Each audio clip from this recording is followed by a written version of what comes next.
Ya empiezo. Sí. Ok. Bueno, pues al inicio, la parte distal de lo que es el intestino primitivo anterior va a ser una estructura tubular y ya es hasta la cuarta semana que aparece el primordio del estómago y este aparece como una ligera dilatación que al principio se va a encontrar en el plano medio. Bueno, pues la pared izquierda del estómago primitivo va a empezar a crecer, o sea, empieza a aumentar de tamaño y se ensancha en lo que es el eje ventrodorsal. Ya luego, durante las siguientes 2 semanas, el borde dorsal de lo que es la otra pared, la pared derecha, va a aumentar también de tamaño y aquí va a ser donde se va a definir lo que es la curvatura mayor del estómago.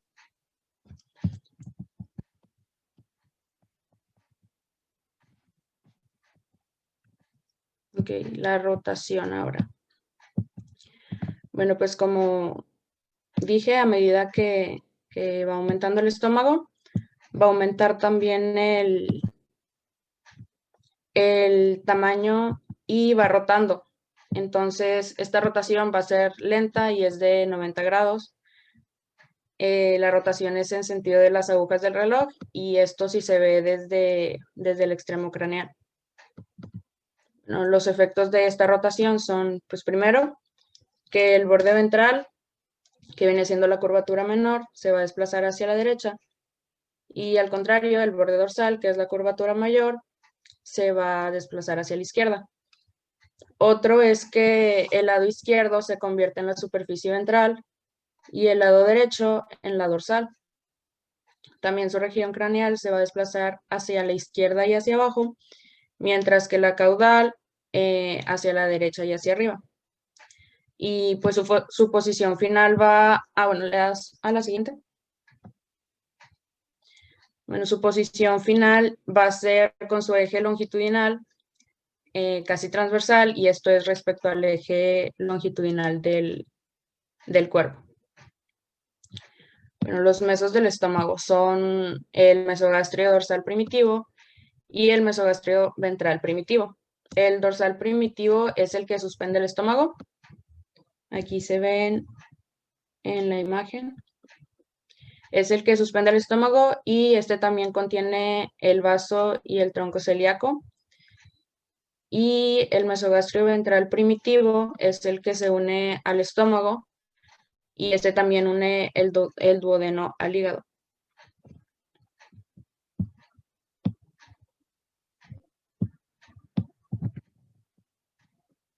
Le das a la que sigue.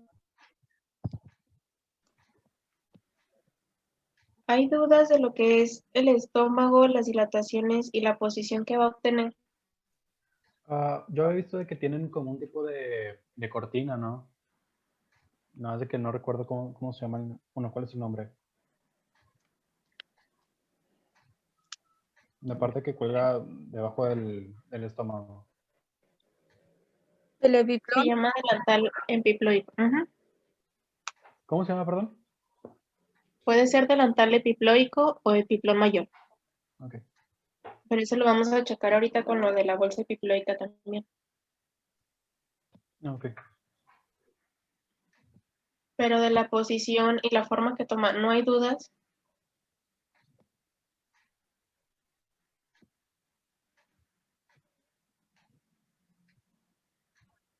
Bueno, continúa, Barragán, por favor. Ok. Bueno, ahora la bolsa epiploica. En el mesénquima van a aparecer fisuras. Luego estas fisuras van a formar el mesogástrico dorsal. Estas luego se van a fusionar también y ya se forma la bolsa epiploica. Esta bolsa sirve para facilitar los movimientos del estómago y también de la pared abdominal posterior. Esta es una imagen que viene en el libro de la bolsa. Bueno, pues a medida que el estómago va aumentando del tamaño, esta bolsa se va expandiendo y se va a obtener el receso inferior de la bolsa epiploica, que esta es una membrana que cubre los intestinos que se encuentran en desarrollo.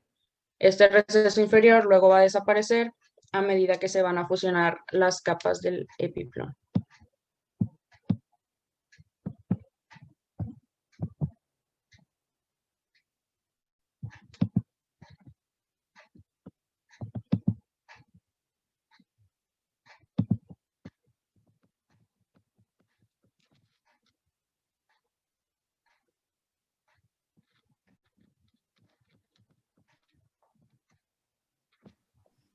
Bueno, el desarrollo del hígado y del aparato biliar.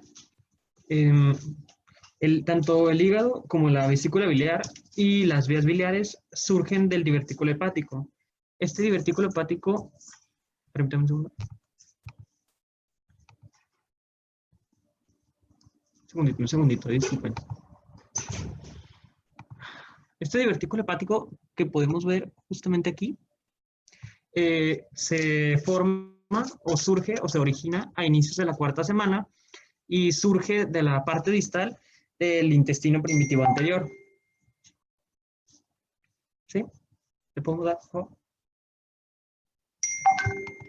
El divertículo hepático se extiende hasta el septo, se extiende hasta el septo transverso, y bueno, como sabemos, el septo transverso mencionaba que es una masa de mesodermo, mesodermo esplácnico, y que se sitúa entre el corazón y el intestino en desarrollo, el intestino primitivo, sí, el intestino primitivo medio en desarrollo. Y como vemos aquí, ahí está. Caso le fue el internet. Aguanta. Si quieres descansa un rato. Toma un vasito de agua. Hoy se nos fueron dos grandes. Cas y Maradona. Maradona.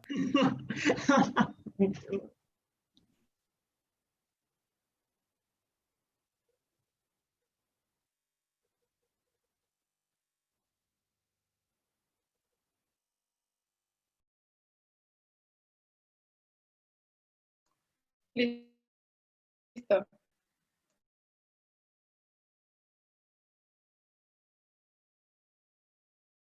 Acevedo. ¿Continúas desde aquí, Cas, o inicio otra vez desde el desarrollo del hígado? Aquí está bien. Bueno, como decía, el divertículo hepático se extiende hasta el septo transverso y, como mencioné, el septo transverso es una masa de... Se me olvidó. No, una masa de mesodermo esplácnico que se encuentra entre el corazón y, bueno, el intestino primitivo en desarrollo. Como podemos ver aquí, el septo transverso origina el mesogastro ventral, que lo podemos ver aquí. Aquí está en un circulito, no sé si se alcanza a apreciar.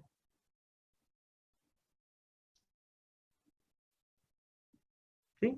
Y bueno, como un dato, el mesénquima del septo transverso es el que va a desarrollar, es el que va a desarrollar tanto el tejido fibroso como el tejido hematopoyético y las células de Kupfer.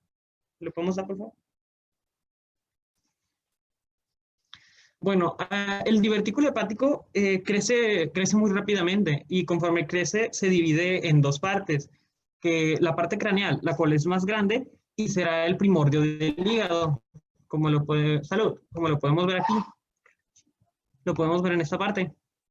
Reitero, el divertículo hepático crece muy rápidamente y se empieza a dividir en dos. La parte craneal, que es la más grande, se volverá el primordio del hígado. Y con la parte más caudal, que es la más pequeña, se vuelve la vesícula biliar.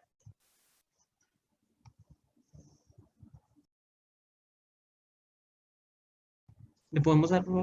Bueno, antes que nada, antes que le demos, disculpen, aquí tenemos, en las imágenes podemos ver tanto el septum transverso, que lo mencioné anteriormente, está aquí, o sea, bueno, lo podemos ver aquí, señalizado, que como mencioné divide tanto el corazón como como el intestino primitivo en desarrollo. En este caso sería el intestino primitivo medio en desarrollo. Y de este otro lado podemos ver aquí, ¿cómo se llama? Bueno, si hacemos una comparación entre la imagen anterior y esta, podemos ver que del divertículo, ¿quién está rayando? Disculpen. Ah. Podemos ver que del divertículo hepático que teníamos, la parte más caudal, perdón, más craneal, disculpen, la parte más craneal, que es la más grande, se vuelve el hígado, o el primordio del hígado, en este caso es el hígado en desarrollo, y la parte más pequeña es la que se vuelve la vesícula biliar. ¿Le podemos dar, por favor? Bueno, las células las células proliferantes del endodermo son las que dan, bueno, son las que originan a los cordones entrelazados de hepatocitos y al epitelio. Y estos mencionados son los que revestirán o los que revisten la parte intrahepática del aparato biliar. Y bueno, los cordones hepáticos son los que se anastomosan alrededor de espacios revestidos por endotelio, y estos mismos son los primordios de los sinusoides hepáticos. ¿Podemos dar, por favor? Cas, No le demos, por favor. No. Cassandra, Dime. los sinusoides eran capilares, ¿verdad? Sí, pero es que, por ejemplo, en la configuración del hígado, por ejemplo, en histología, que es lo que estamos hablando ahorita, básicamente el hígado lo acomodan como en una cuadrícula continua. Entonces están aproximadamente 2 hepatocitos alineados en filas y alrededor de ellos están 3 vasos, uno que es de conducto biliar, que lo pintan en color verde, uno azul y uno rojo. El azul es venoso, el rojo es arterial. Entonces es aquí lo que hace referencia a lo que es el aparato biliar, porque a partir del hígado van a crear esta síntesis con las muchas funciones enzimáticas que tiene y el contenido biliar termina en la vesícula biliar.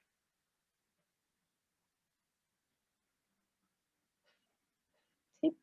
Sí, Cas. Cas, entonces, entre comillas, por ejemplo, el primordio del hígado es la parte más caudal de la vesícula biliar. ¿Cómo que la parte más Sí, caudal? o sea, la más pequeña, por decirlo. Más pequeña en tamaño, pero es más abundante. Ok.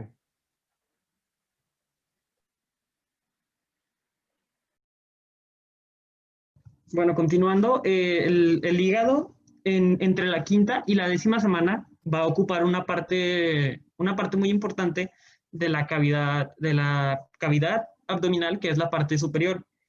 Y bueno, en la 9ª semana, como mencioné, en la 9ª semana el hígado va a representar o representa el 10% del peso total del feto.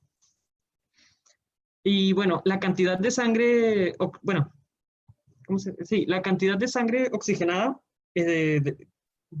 la cantidad de sangre oxigenada que llega desde la vena umbilical es la que determina el desarrollo y la segmentación funcional del hígado. Y bueno, inicialmente los lóbulos izquierdos, bueno, el hígado lo podemos dividir en lóbulos e inicialmente los lóbulos tanto izquierdo como el derecho son, bueno, se podría decir que son iguales o aproximadamente iguales, solo que tiempo después, conforme va creciendo ¿cómo se llama? Conforme se va creciendo, se va desarrollando, el lóbulo derecho es el que comienza a adquirir un tamaño mucho mayor.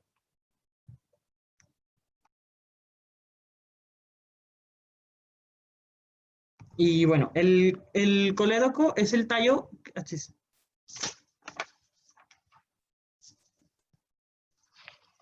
Disculpen, no se saltaron.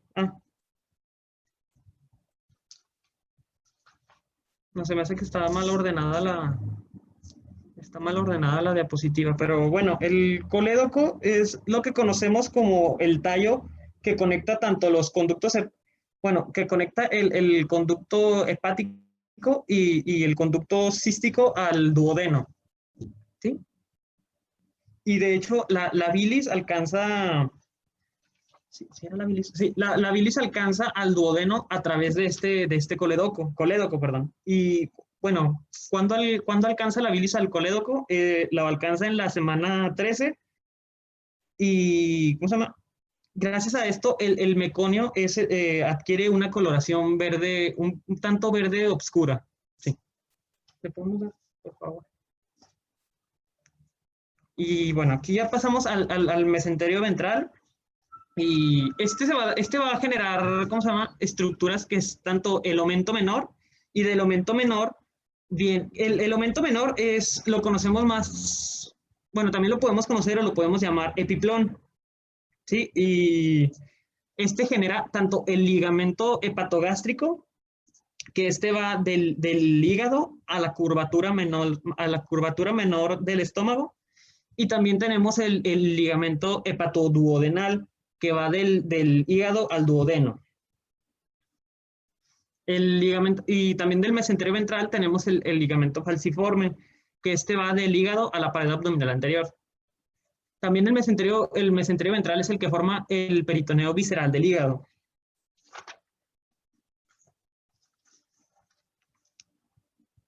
Le damos. Espera aquí poquito. Pero bueno. A ver.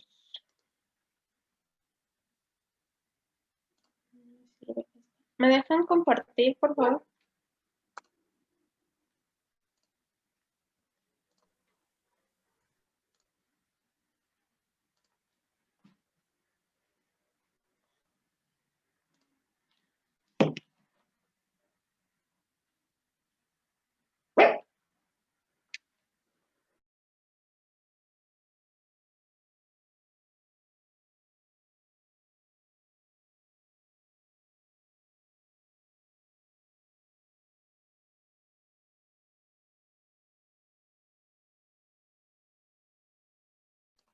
Ok, aquí en esta parte, ¿sí me escuchan? Sí, casi te Sí. escuchas. Sí. Chicas, Sí, casi te escuchas.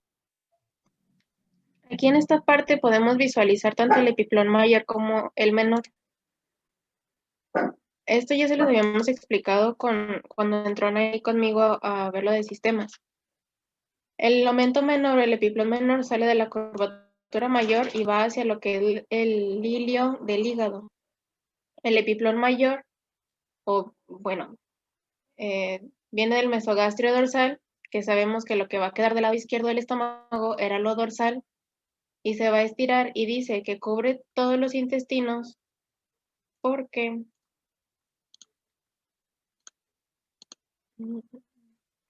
genial.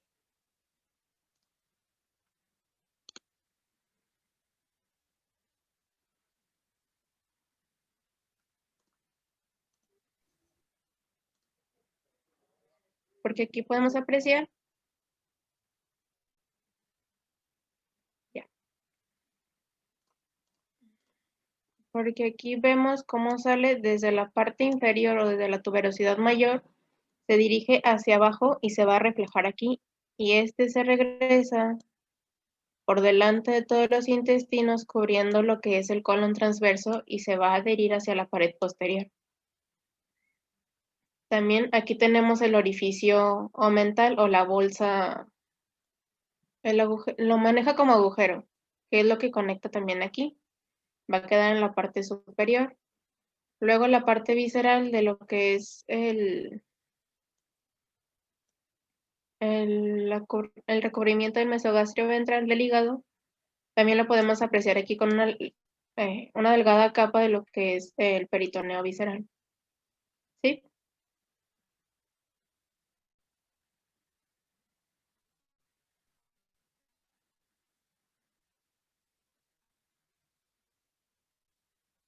Sí, no, más o menos.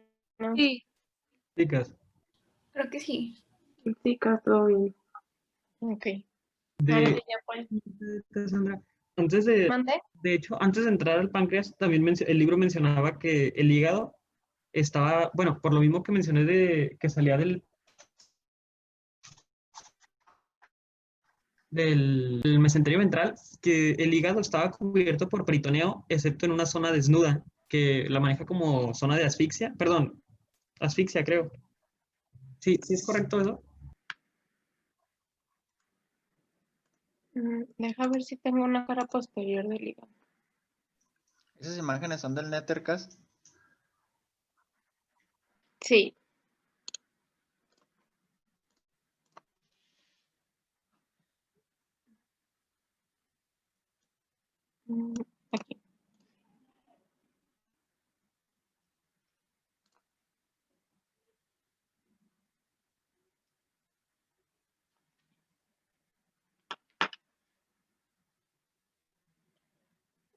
Mira, si ves la parte de aquí de la figura inferior, que está por donde está el conducto azul, Sí. pues lo que está aquí azul es la vena cava inferior. Y esta parte que está rodeada aquí por una línea blanca que ahora estoy haciendo roja es el área desnuda del hígado. Porque aquí ya no recubre el peritoneo visceral, bueno, el recubrimiento visceral del hígado. Luego también tenemos el ligamento falciforme, que lo maneja como un medio de fijación hacia la pared anterior. Queda como un vestíbulo. También, pues, el ligamento redondo, que es un residuo de la vena umbilical, que como ya no conduce sangre, queda como un cordón fibroso. Mm, Mm, que pues básicamente va a venir desde el ombligo hasta la parte del hígado, en la parte superior. ¿Qué más maneja del mesogastrio ventral? Del mesogastrio ventral manejo el aumento menor, que, bueno, el epiplón y los ligamentos tanto hepatogástrico y el hepatoduodenal. Creo que el hepato-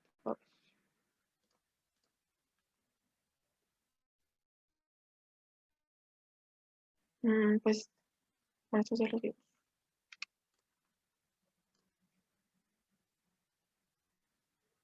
El hepato duodenal. No.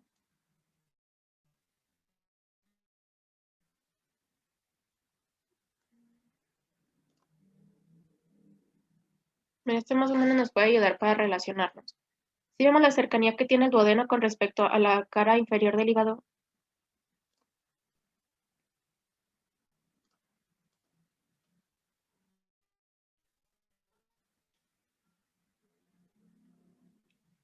en esta parte, prácticamente están pegados el uno al otro.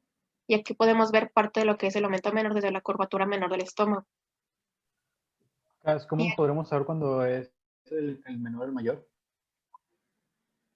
El menor va a ir desde la curvatura menor hacia el hígado y el mayor ante una disección, pues básicamente es lo primero que vas a ver, porque va a cubrir todos los intestinos delgados y sale desde la tuberosidad mayor del estómago.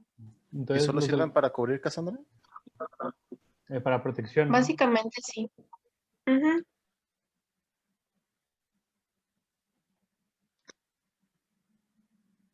Y pues aquí les estaba mencionando los tres conductos que manejaba el hígado, un verde, un rojo y un azul. Cuando ya se estudia esto a nivel microscópico, se estudia a través de un hexágono. Y hagan de cuenta que en este hexágono, pues, tiene las dos filas de hepatocitos que les estaba mencionando y luego ya vienen los conductos. Y ya pues a partir de estos conductos van depositando en un conducto de mayor tamaño como lo manejan en casi todos los órganos al momento del depósito ya sea principalmente de venas, pero por ejemplo en este caso que tenemos otra secreción, pues ya lo incluyen también. Listo. ¿Quién va a continuar ahora con páncreas? Yo, bueno, el desarrollo del páncreas comienza entre las capas del mesenterio. Y bueno, también comienza con las yemas pancreáticas, tanto la dorsal como como la ventral. Y estas son provenientes del extremo caudal del intestino primitivo anterior. ¿Le podemos dar? Bueno, la yema pancreática dorsal. Ay, perdón. La yema pancreática dorsal es de donde se va a desarrollar la mayor parte del páncreas. Esta aparece al inicio y se desarrolla a una corta distancia por encima de la yema ventral. Y bueno, la yema pancreática ventral se desarrolla en la proximidad de la zona de entrada del colédoco y esta crece entre el mesenterio ventral. Eh, pues no. La yema pancreática ventral, la yema pancreática ventral mencionaba que esta se va a desplazar dorsalmente, perdón, junto al colédoco. Y a medida, se desplaza dorsalmente junto al colédoco a medida que el duodeno rota hacia la derecha y pues adquiere su configuración en C. ¿Le podemos dar, por favor? La yema pancreática ventral queda situada tras la yema pancreática dorsal y bueno, en un momento dado o en un punto dado, estas van a fusionarse. Y bueno, la yema pancreática ventral también formará el proceso uniforme y parte de la cabeza del páncreas. Y como resultado de la fusión de las yemas pancreáticas, sus conductos se van a, ¿cómo se llama? Sus conductos se van a anastomosar. Bueno, sufren una anastomosis, o sea, anastomosan. ¿Cómo se llama? Darán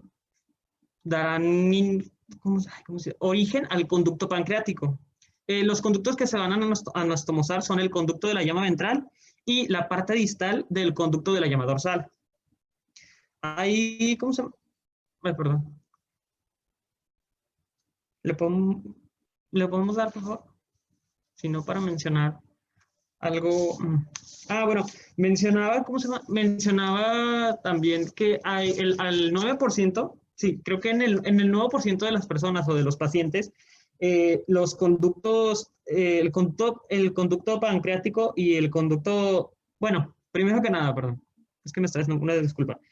Tanto el conducto pancreático y el conducto pancreático accesorio se supone que se suelen comunicar o se deben fusionar, pero a un 9% de la población no sucede, o sea, simplemente no sucede o no se comunican los conductos. Entonces, cada conducto lleva, ¿cómo se llama? Pues sí, cada conducto se comunica de manera diferente. Por ejemplo, aquí podemos ver que ay, no sé, esta que sería la yema ventral, su conducto se está, su conducto se está comunicando al colédoco, mientras que el conducto pancreático de la yema pancreática dorsal se conecta al duodeno. Esa es, bueno, una pequeña característica, ¿no? ¿Podemos dar, por favor? Bueno, la parte... ¿Cómo quitas? Un segundo, por favor. Ya, la parte proximal la parte proximal del conducto de la dorsal es la que produce el conducto pancreático accesorio. ¿Sí? Y bueno, el conducto pancreático y el conducto esto ya lo mencioné, perdón. El conducto pancreático y el conducto pancreático accesorio suelen comunicarse, pero hay veces en las que no se comunican estos conductos y pasa lo que mencioné anteriormente, que cada uno se conecta de forma diferente, ya sea al colédoco o al duodeno.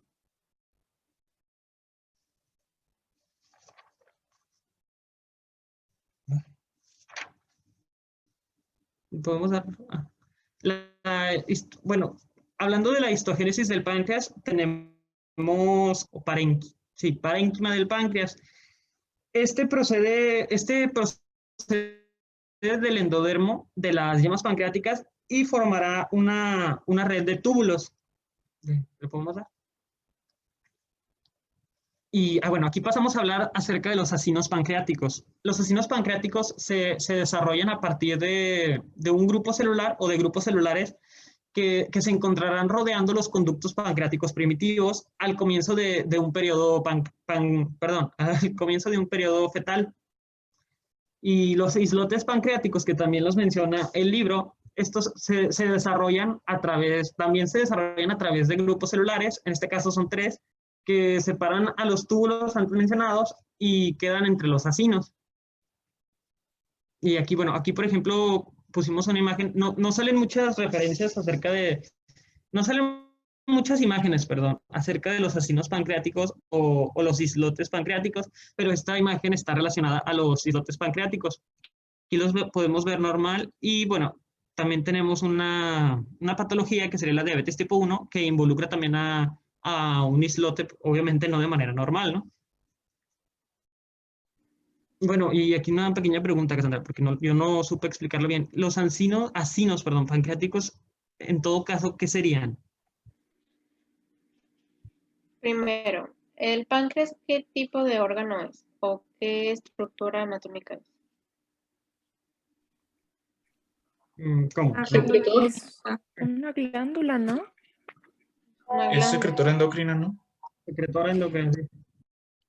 Pero va a tener dos funciones, tanto, o sea, exocrina y endocrina, porque exocrina cuando actúa con la digestión,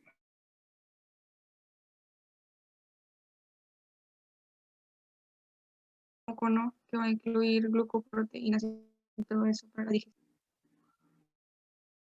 Es una secreción Ujú. alcalina para neutralizar el quimo el quimo, que es básicamente el alimento ya procesado que viene del estómago al momento de pasar al duodeno. El páncreas, a través de su función exócrina, va a liberar lo que es el jugo pancreático para neutralizarlo. Este jugo pancreático es desarrollado o es sintetizado por los acinos pancreáticos. Son más abundantes que los islotes pancreáticos. En cambio, los islotes pancreáticos están dispersos entre los acinos y son de función endocrina. Los islotes mayormente los reconocemos por la producción de insulina. Entonces, las células beta destruidas vendrían siendo los que forman los islotes, ¿no? Parte de ellas. Ok. Ujú. Porque ya cuando vean también, esto es mucho de histología, pero ya cuando lo vean, pues van a darse cuenta que en los islotes pancreáticos tienen 4 tipos de células y cada uno tiene su función. De igual manera, pues van a ver la composición de lo que es la secreción del jugo pancreático, también lo ven en bioquímica, para que vean más o menos el mecanismo de acción. Y pues lo de la diabetes tipo 2, no me acuerdo si lo mencioné con ustedes o fue con la sección C, pero creo que sí fue con ustedes. Cuando tenemos una mamá que es diabética y el bebé tiene tiene mucho acceso al consumo de glucosa, ¿qué va a pasar con el páncreas del bebé? Tenía entendido de que pues, va a tener una patología y el bebé va a salir gordito, ¿no? ¿Y qué más? algunas de sus ¿Producirá más células insulina? del páncreas se hipertrofian, ¿no? Porque empieza a ¿Y qué trabajar en sucede la si se base. Ajá, o hipertrofia? sea, el páncreas como que el bebé empieza como que a producir más insulina, ¿no? Creo.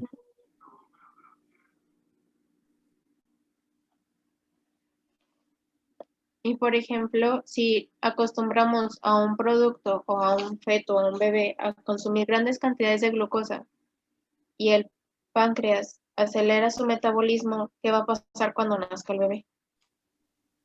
Pues Cuando no consuma suficiente azúcar puede que tenga un desequilibrio, ¿no? O sea, que puede desarrollar una hipoglucemia o algo así.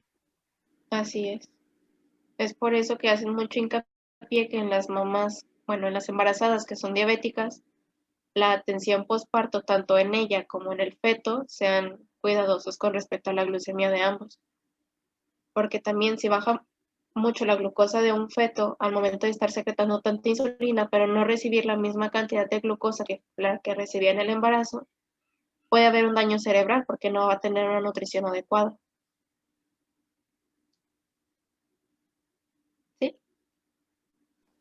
Pero ese daño cerebral, ¿cómo se podría reflejar? O sea, como un retraso, ¿cómo sería? Puede ser también por hipoxia, o se le relaciona también a la hipoxia. Como no hay suficiente glucosa, no hay suficiente energía. Entonces el cuerpo no tiene la suficiente energía para poder desarrollar sus funciones y empieza a tener cierta cantidad de déficit. Pero, por ejemplo, si llegas a presentar un infarto cerebral,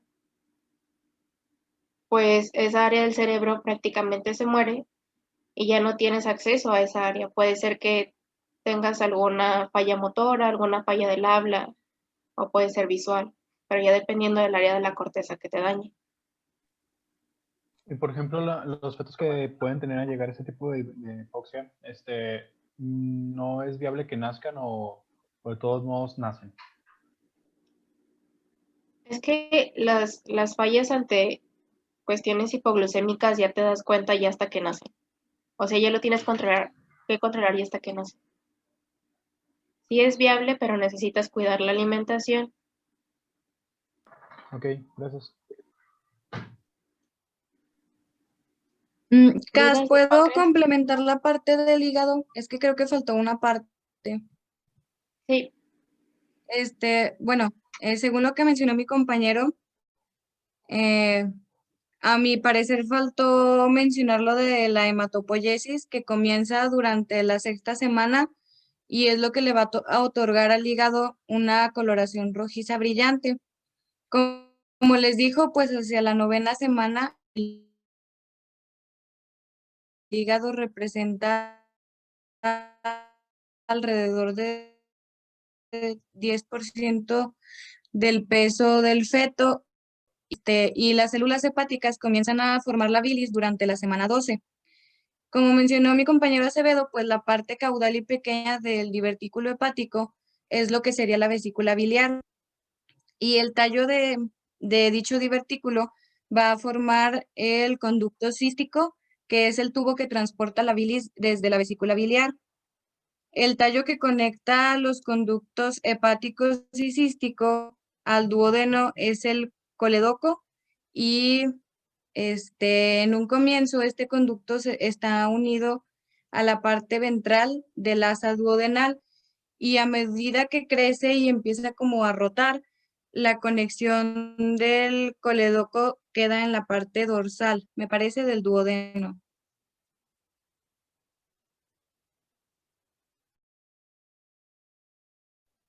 Y creo que eso, bueno, no sé si también quieres que no,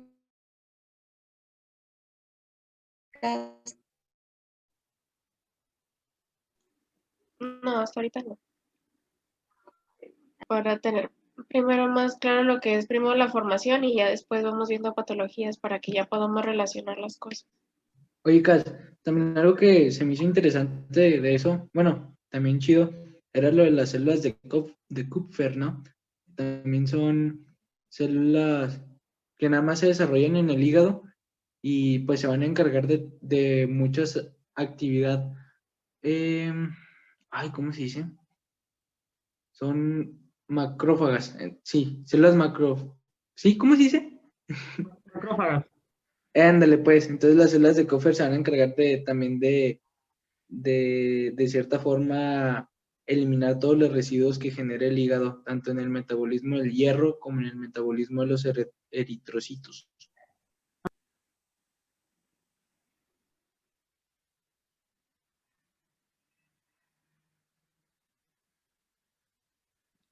A pesar de que se menciona la importancia de ellos, sí forma parte de las células estructurales más importantes por la función que tienen de fagocitar.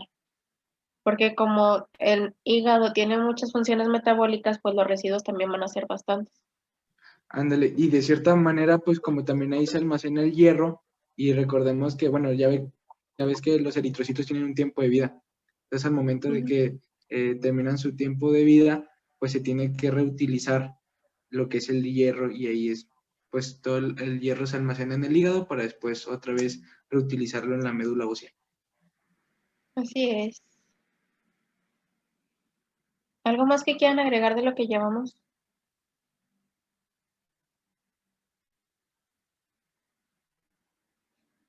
Ay, de perdió moviendo la cabeza, no sé. Creo que no, Cas. ¿Quién va a continuar con vaso? Yo también. A ver, espera. Si quieres, yo también me lo puedo aventar, Cas. Ok. De todos modos, seguía del vaso.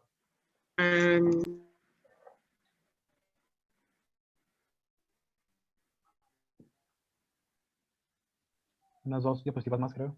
Bueno, nada más para terminar el páncreas, si me lo permite, o ya nos pasamos de lleno al vaso. No, concluye, por favor. No, para concluir rápidamente, también una de las características importantes y, bueno, en lo personal, por la que más conozco al páncreas, es la secreción de insulina. La secreción de insulina comienza durante la fase inicial del periodo fetal, que, bueno, en el libro mencionaba que es la 10ª semana. Y, bueno, también, ¿cómo se llama? Continuando con las células de glucagón y somatostatina mencionadas, las células de glucagón es una hormona, si mal no recuerdo, era una hormona peptídica y su principal función era era estimular, creo, la producción de glucosa. Sí, era principalmente estimular la producción de glucosa. Y la otra, que es la somatostatina, su principal función es, ¿cómo se llama?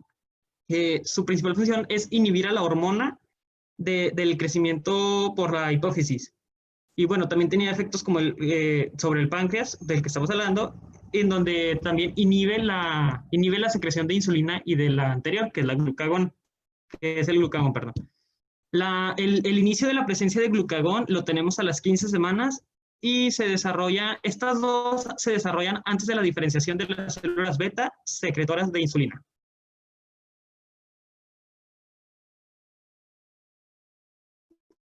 ¿Alguna duda hasta aquí? Nope. Bueno. Bueno, y el tejido conjuntivo y los tabiques interlobulillares del páncreas se originan del mesénquima esplácnico adyacente. Es todo. ¿Me podrías dar, por favor? Ok, aquí yo les voy a hablar sobre el desarrollo del vaso. Sí, el desarrollo del vaso se describe como en el sistema alimentario debido a que este órgano procede de una masa de células mesenquimales localizadas entre la capa del mesogastro dorsal. Sí, aquí lo estamos observando así como un tipo de esquema. Sí, en el punto número 1. En el punto 2, quiere decir de que inicia su desarrollo en la 5ª semana. Sí, y es el centro hemapoiético. Sí, esto quiere decir de que nos va a estar desde, desde, es que aquí lo tenía anotado. Como este tema no tocaba, aquí está. El vaso actúa como un centro hemapoiético hasta la vida fetal avanzada. No obstante, retiene su potencial para la hematopoiesis incluso en la vida adulta. No se ve tanto, pero de todos modos sigue su curso, por así decirlo. Sí, ¿le puedes dar, por favor? Ok. En el punto 5 dice, dicha fusión explica la unión dorsal del ligamento coplenorral. Esta es la razón por la que la arteria explántica del adulto sigue un camino por detrás de la bolsa homoparental y delante del riñón izquierdo. ¿Sí? Las células mesenquimales del primorio esplénico hace que la formación de la cápsula, el trama interna del tejido conjuntivo y el parenquima den al vaso. ¿Sí? Ya hablamos de que el vaso es el centro hemapoiético del feto. La arteria esplénica es la rama mayor del tronco ciálico. ¿Le podemos dar, por favor? Ok. El intestino primitivo medio. Espera. ¿En qué semana se hace el vaso del órgano hematopoiético? Tengo entendido entre aquí lo tengo. Entre las 5 y 6.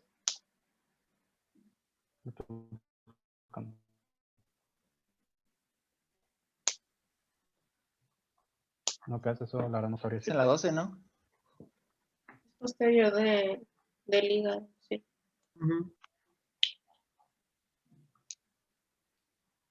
Luego, de aquí, ¿qué es el parénquima del vaso?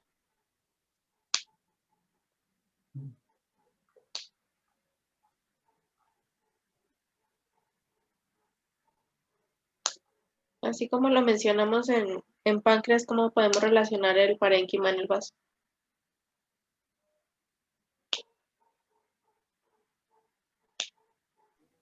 Pues en sí es como un tipo de masa de puras células, ¿no? Okay. No, dilo. Bueno, yo tenía que eran como tipo compartimentos dentro del vaso, a los cuales eran denominados parénquima. O sea, pues cuando hablamos de parénquima es cuando de tejido o de células específicamente de un tejido, ¿no? Especializado. Entonces yo supongo que pues parénquima del vaso es células del vaso, ¿ya no? Por ejemplo, Bueno, es que igual y eso ya es muy específico. Pero, por ejemplo, del vaso, tiene importancia tanto en la filtración de eritrocitos que ya no tienen, como que ya están en el final de su ciclo vital. Hay que generar. Entonces el vaso se va a encargar de... Ujú. Y también o sea, retiene los eritrocitos que ya no tienen como que más vida para regenerar nuevos también. Y también pues en base a su función linfoide va a contribuir a lo que es el sistema inmunológico. Se dividía en dos, ¿no? Como en una zona roja y una zona blanca. Sí. La zona roja para los eritrocitos y la zona blanca para los linfocitos. Así es. ¿Dudas de lo que es intestino primitivo anterior?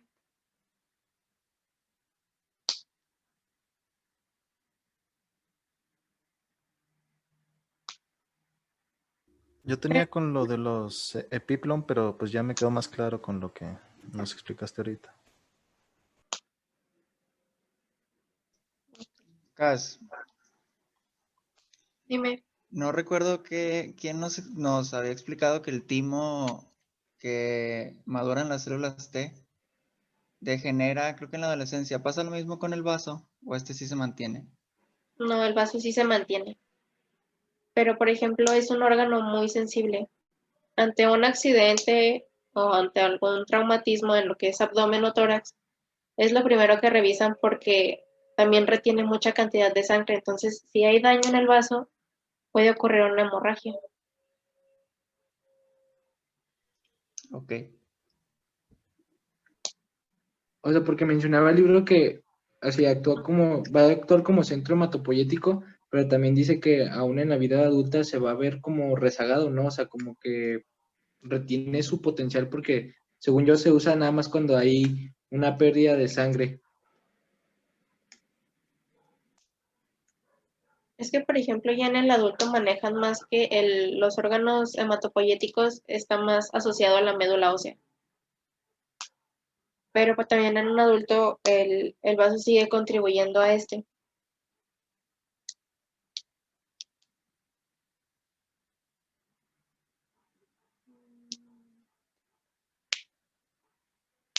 ¿Algo más que quieran agregar, preguntar, dudas?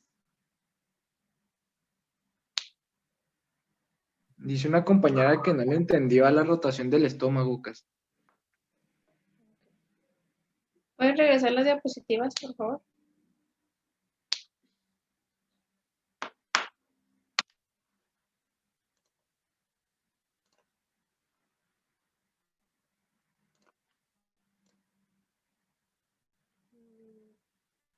Ahí. Ok. Aquí primero, ¿mandé? No, nada. Te iba a decir que si quieres yo puedo intentar medio explicárselo. Ah, claro, adelante. Ok, mira. El estómago primero haz de cuenta que es un tubo, o sea, antes de que se forme primero era una estructura tubular. Entonces luego se va a empezar a hacer como una protuberancia, una bolita. No sé si han visto la técnica del vidrio inflado, que es literalmente el tubo, luego lo calientan y lo empiezan a llenar de aire y se ve cómo se va inflando del centro. Haz de cuenta que así va a ser, pero va a crecer más como que alargadamente, o sea, se va a inflar. Y por eso uno de los lados pues va a quedar como más infladito y le vamos a decir curvatura mayor. Entonces, va a agarrar la forma que estamos viendo en pantalla, que es como de frijolito, pero no va a estar como lo conocemos, o sea, va a estar como quien dice así de frente, o sea, si yo estoy así, obviamente no es el tamaño, pues va a estar así. En cierto tiempo va a empezar a rotar, o sea, hasta que se acomode en la posición en lo que lo conocemos. El borde ventral, que es esta curvatura que va a ser la más chiquita, va a ir girando y va a quedar del lado derecho. Y la dorsal, que es la curvatura mayor, va a quedar del lado izquierdo. ¿Por qué es la dorsal? Porque cuando estaba al inicio, pues era la que apuntaba para atrás, o sea, del lado dorsal, ¿sí? Entonces también mientras está rotando para quedar de esta forma, se va a ir como inclinando. la región craneal, o sea, la partecita de arriba, pues se va a desplazar hacia la izquierda y abajo, y la parte caudal, pues al revés, o sea, porque va a ser esto, entonces esta se va a ir hacia arriba y a la derecha, y por eso va a quedar un poquito inclinadito, así como lo conocemos. O sea, va a pasar de estar así, si yo estoy así, va a pasar de estar así a ir rotando mientras se va agachando hasta quedar como lo conocemos. O sea, dicho sin términos médicos, para que sea más como entendible. No sé si así sea más simple.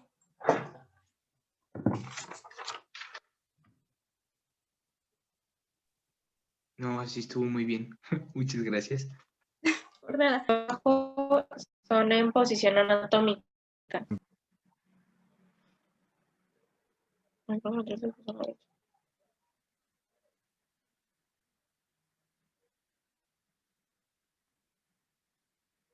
Uy, esto se convierte en no, sí está en posición anatómica también. Sí, o sea, es que el libro creo que en toda la descripción se refiere a nuestra izquierda y a nuestra derecha.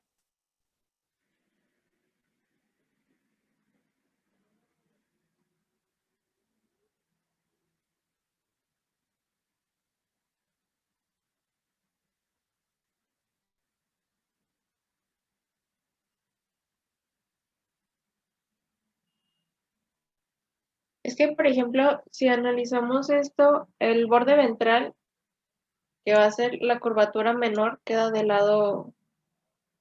Ah, ya entendí. Queda del lado derecho del embrión.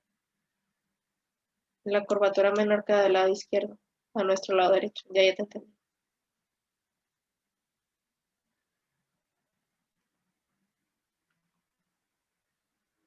De la persona Reynoso, quien te preguntó o quien me había mencionado que no había entendido la rotación, ¿ya quedó claro o todavía hay dudas? Sí, ya, pero nada más puedes mencionar eso que dijiste ahorita. Lo De las último. curvaturas. Sí. Es que la curvatura mayor va a estar ligada o va a ser una C hacia la derecha. En tanto que la curvatura mayor pues va a quedar más próximo a lo que es el lado izquierdo, pero Todo propiamente esto en primera persona, ¿verdad? ajá, O sea, del por eso embrión. el libro dice, ¿no? El libro lo menciona como que queda a la izquierda. Sí, pero eso es un estudio en primera persona, porque si lo estamos estudiando en posición anatómica, la tuberosidad mayor aquí está del lado derecho. Ajá. Ah, ok.